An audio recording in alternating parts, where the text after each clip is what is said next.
실리콘밸리 은행이 전격 파산한 데 이어 뉴욕에 본사를 둔 시그니처 은행이 자금 대량 인출 사태를 맞고 폐쇄됐습니다. 연방정부는 실리콘밸리 은행이 파산한 데 따른 뱅크런 등 후폭풍을 우려해 위기가 다른 금융기관들로 전염되는 것을 막기 위해 발빠른 대응에 착수했습니다. 이런 가운데 오늘 캐시 호컬 뉴욕 주지사는 기자회견을 열고 뉴욕주의 금융 시스템은 안전하고 신뢰할 수 있다고 거듭 강조하며 사태 진화에 나섰습니다. 맨하탄 코리아타운 인근이 보행자 친화 거리로 조성됩니다. 이를 통해 교통사고 발생 비율을 낮추고 경제 활성화 효과를 기대하고 있습니다. 사상 최악의 노동위기에 시달리는 미국이 미성년자에 대한 노동 규제를 완화하려는 분위기가 확산되고 있습니다. 어젯밤 텍사스에서 3살 여아가 실수로 총을 쏴 4살 언니를 숨지게 한 사건이 발생했습니다. 사건 당시 현장에는 부모를 포함 최소 5명 이상의 어른들이 함께 있었던 것으로 확인돼 더욱 충격을 주고 있습니다.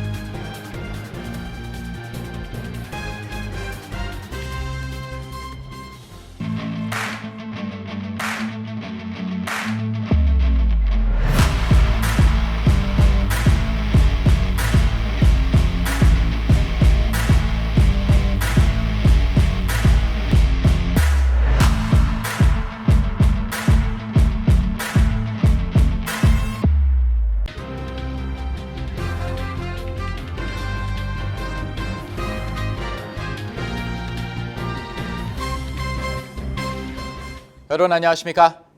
KBTV 뉴스9 이창환입니다. 지난 40년간 스타트업 신생 기업들의 자금줄 역할을 해왔던 실리콘밸리 은행이 전격 파산한 데 따른 여파로 뉴욕의 또 다른 중소은행인 시그니처 은행이 자금 대량 인출 사태를 받고 폐쇄됐습니다.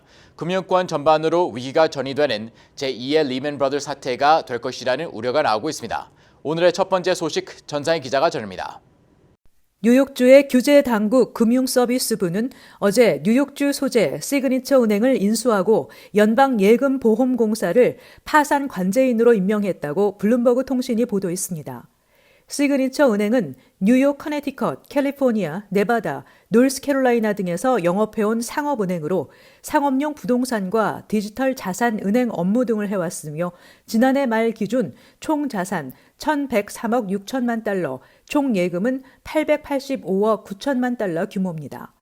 시그니처 은행 폐쇄와 관련해 바니 프랭크 전 하원 금융위원장은 앞서 실버게이트가 뱅크런 우려 끝에 결국 문을 닫은 데다 실리콘밸리 은행 파산 충격이 겹치면서 시그니처 은행의 가상화폐 익스포저에 대한 고객의 우려가 커진 결과라고 전했습니다. 2001년 문을 연 시그니처 은행은 2008년 세계 금융위기 이후 빠르게 성장했으며 특히 2018년에는 가상화폐 전문 은행원들을 채용하며 지난주 청산한 실버게이트 은행과 함께 가상화폐 거래 주요 은행으로 발돋움했습니다. 지난해 초에는 가상화폐 업체들의 예금이 전체의 27%에 달했습니다. 하지만 작년 한국산 코인, 테라 USD, 루나 붕괴 사태와 대형 가상화폐 거래소 FTX의 파산으로 가상화폐 업계에서 위기가 확산하자 이 은행에서 수십억 달러의 예금이 빠져나간 것으로 알려졌습니다. 시그니처 은행의 폐쇄는 금융위기 당시인 2008년 문을 닫은 워싱턴 뮤추얼과 이번 SVB에 이어 미국 역사상 자산 규모 기준으로 세 번째로 큰 은행 붕괴 사태라고 월스트리트저널은 전했습니다.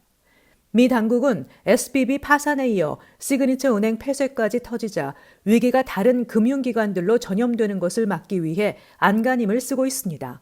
한편 필 머피 뉴저지 주지사는 이번 사태와 관련해 성명을 발표하고 뉴저지주는 경제개발청을 통해 SVB와 시그니처가 서비스를 제공한 뉴저지 기반 회사에 긴급 지원을 제공하는 프로그램을 시작한다고 밝혔습니다. 머피 주지사는 유동성 위기에 처한 기업을 돕기 위해 오늘부터 초기 단계의 기업이 운영을 확장하고 제품을 개선할 때 자금 격차를 해소할 수 있도록 엔젤 매치 프로그램을 운영하고 수요일부터 투자자 대출 상환을 지원하며 비상 유동성을 제공하기 위한 추가 조치를 고려하기 위해 특별 이사회를 열 것이라고 밝혔습니다. 머피 주지사는 혁신 기술 중심 뉴저지 기업의 성공을 보장하는 것은 뉴저지의 경제를 구축하는 데 중요한 요소라고 강조하고 우리의 목표는 혼란에 빠진 뉴저지 회사가 일상적인 운영을 계속할 수 있도록 하는 것이라고 말했습니다. 이 같은 지원 발표는 뉴저지주가 첫 번째로 지원 규모는 총 3,500만 달러가 될 것으로 예상됩니다. KBTV 뉴스 전상입니다.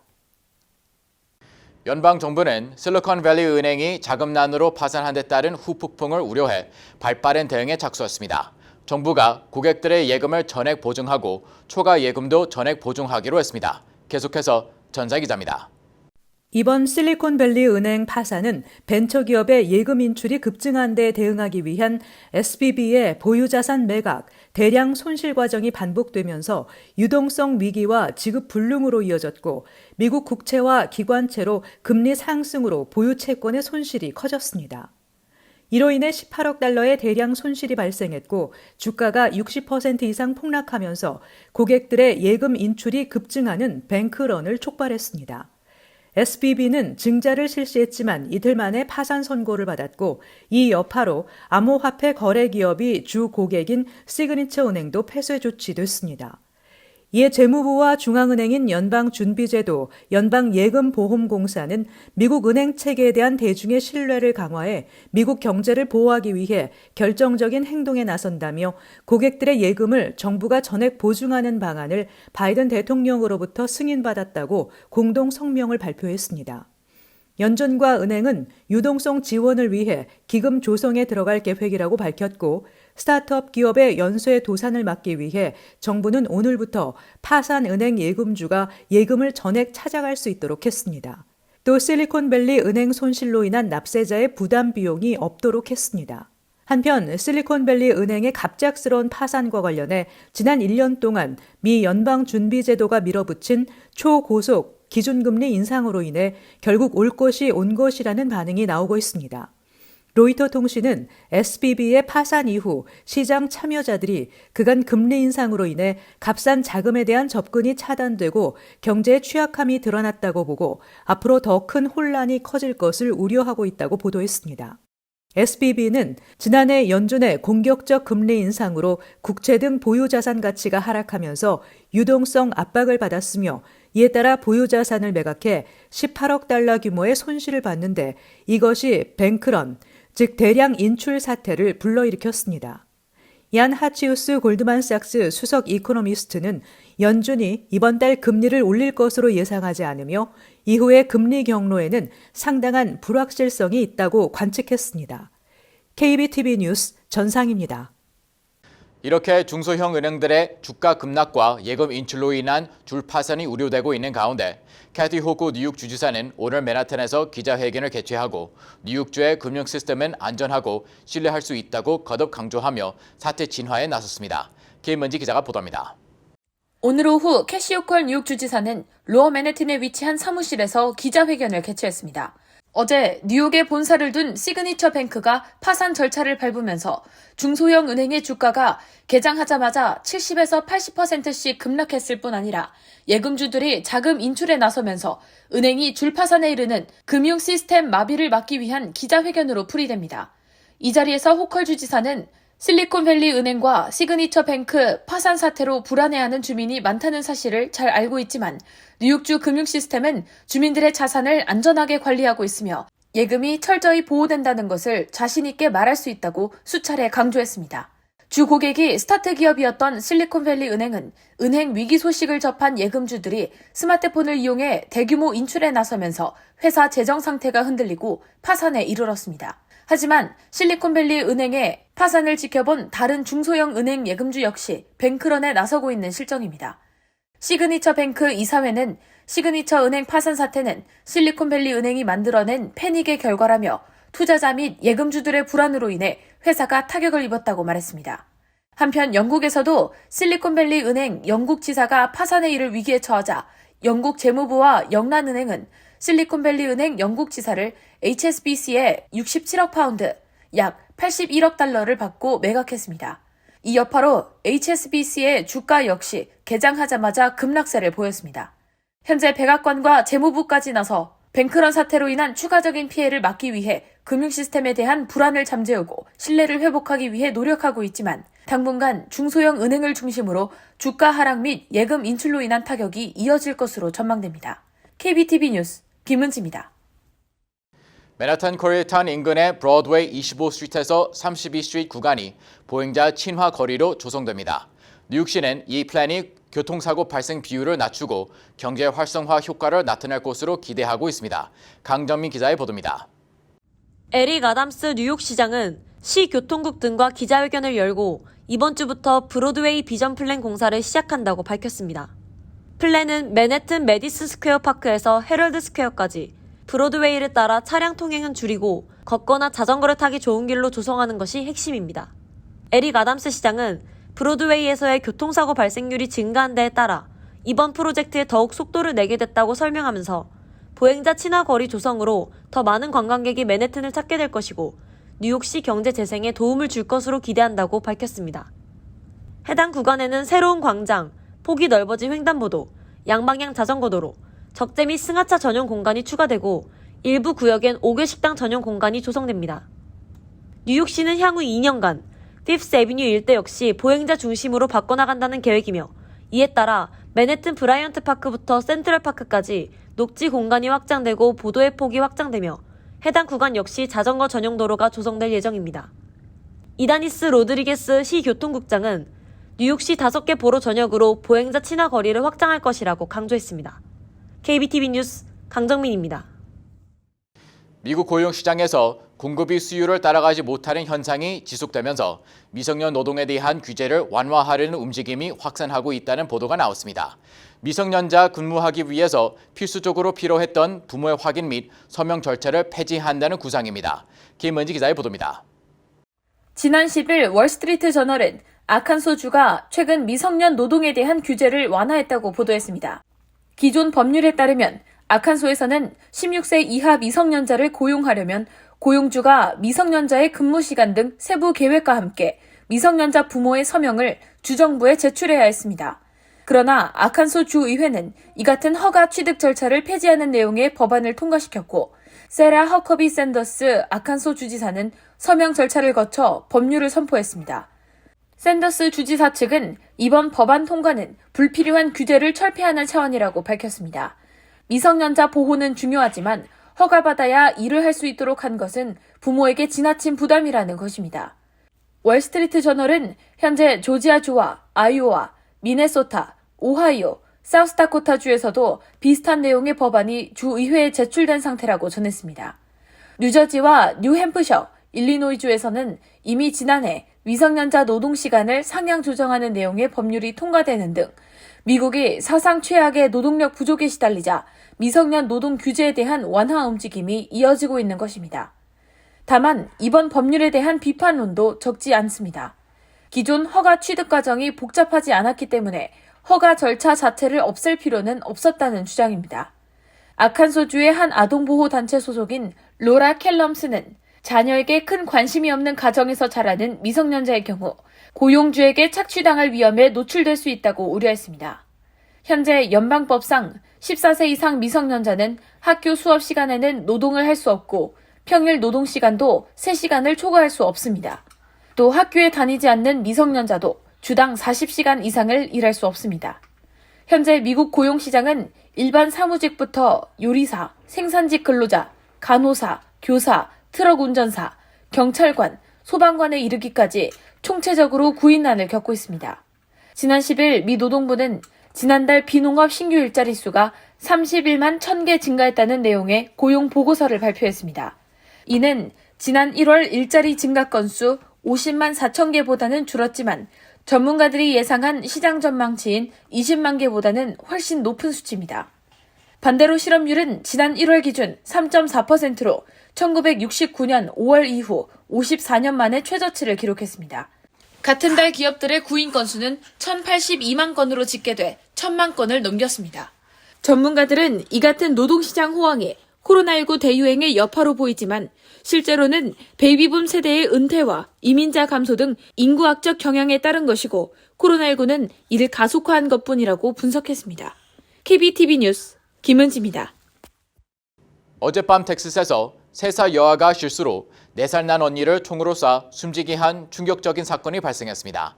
사건 당시 현장에는 부모를 포함해 성인 5명이 함께 있었던 것으로 조사됐습니다. 김은지 기자가 보도입니다. 사건은 어제 저녁 7시 30분경 텍사스 노스 휴스턴에 위치한 한 아파트에서 발생했습니다. 당시 3살과 4살 난 두 자매의 어머니와 함께 계부를 포함해 총 5명의 성인이 함께 있었던 것으로 조사됐습니다. 수사당국은 누가 어떤 혐의를 받을지에 대해서는 조사가 더 진행돼 봐야 결정할 수 있다며 아직까지 정확한 혐의는 밝혀지지 않고 있습니다. 수사당국은 적어도 1명 이상의 어른이 침실에서 놀고 있던 아이들을 지켜보고 있었던 것으로 믿고 있습니다. 텍사스 경찰은 3살짜리 아이가 장전된 반자동 소총을 들고 있다가 실수로 4살 된 언니를 쏴 사망에 이르게 한 것으로 보고 있습니다. 총에 맞은 아이는 현장에서 즉사한 것으로 전해집니다. 총기 안전 옹호 단체인 Everytown for Gun Safety가 분석한 데이터에 따르면 지난해 총 353건의 의도치 않은 어린이의 총격 사건이 발생해 156명이 사망하고 212명이 부상을 입었던 것으로 파악됩니다.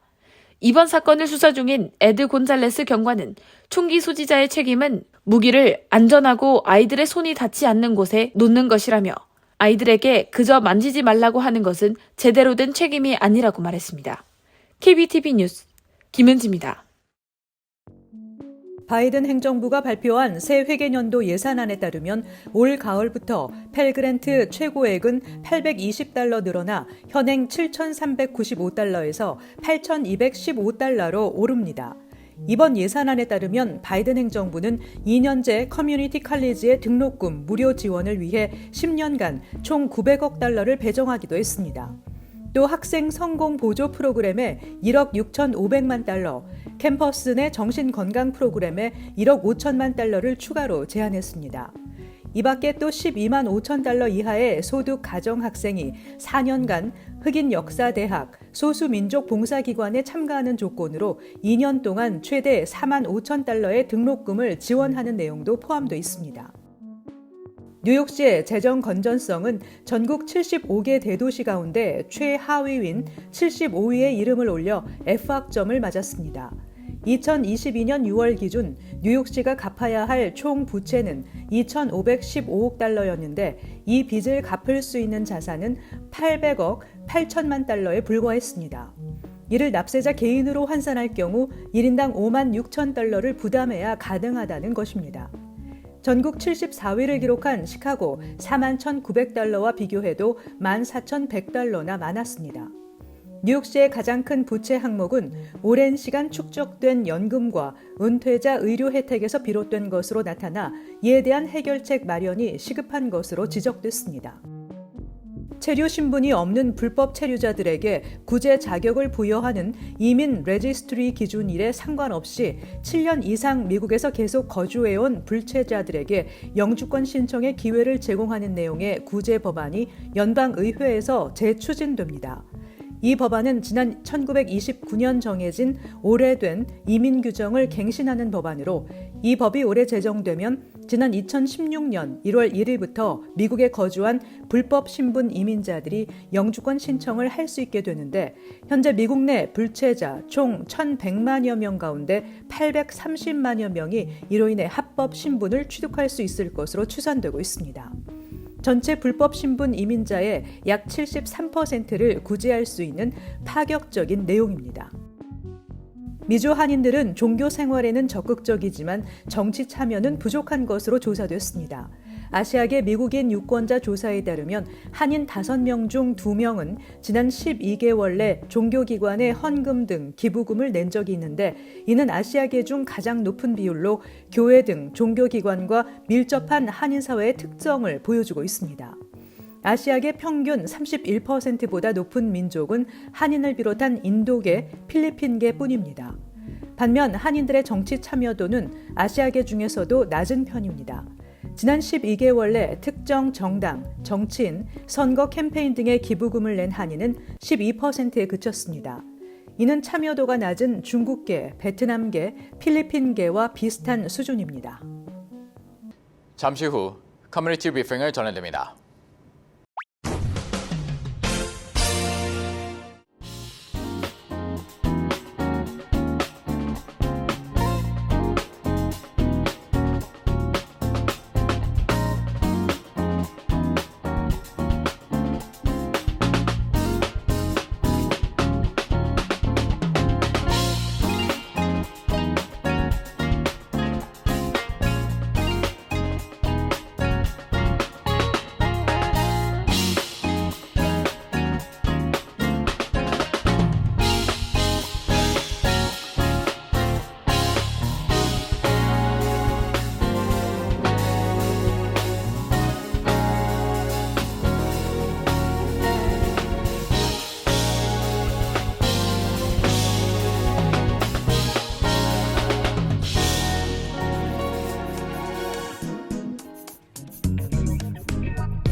이어서 환율과 증시 전해드립니다.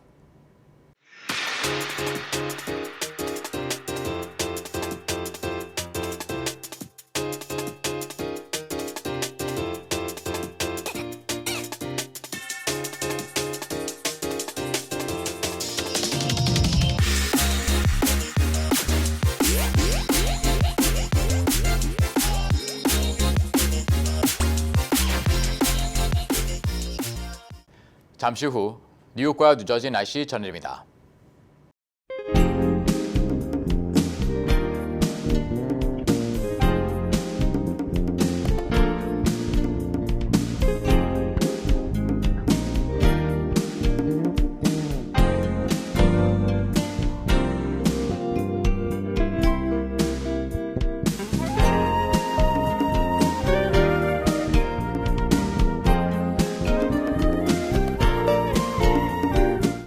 KBTV 뉴스9 마칩니다. 오늘도 시청해주셔서 감사합니다.